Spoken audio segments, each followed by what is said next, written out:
Why do you think people choose to work with animals instead of people? Animals don't really have a voice for themselves, and if we as humans can be able to help a creature who can't speak for themselves, I think that's a great idea. So, also for the simple reason that they don't have things such as like medical care and other stuff like that, because they're usually homeless.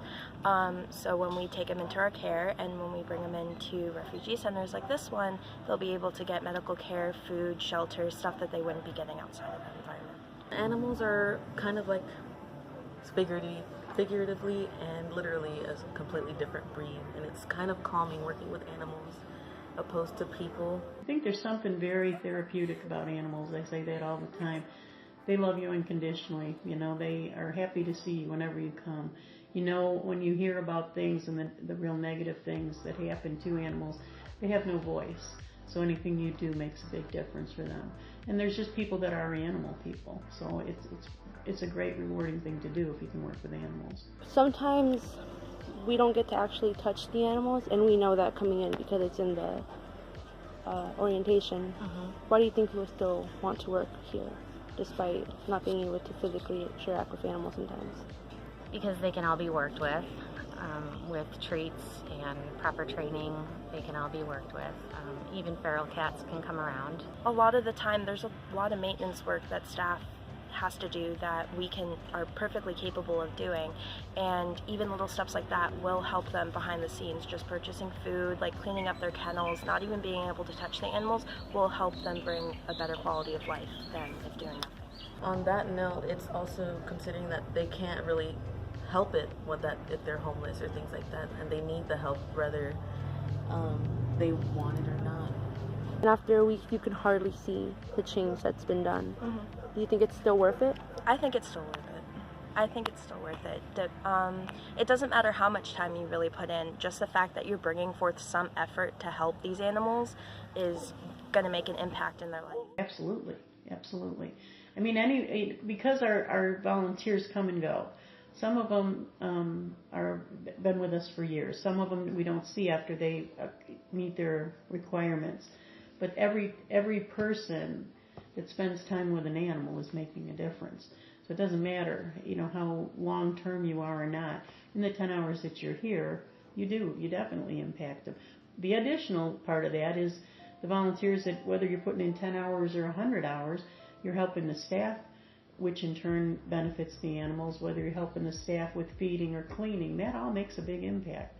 It's all necessary to keep able to keep operating like we do out here. Yes, even if we get to change their lives for a couple of hours, I think it's all still worth it if they can stay calm and be loved for just the 10 hours that we're here. I think it's still making a change in their lives. They help out with the cleaning and caring for the animals, for the cats especially. They sit and socialize and help me by cleaning so that I have more time to interact with them and get them to an adoptable state.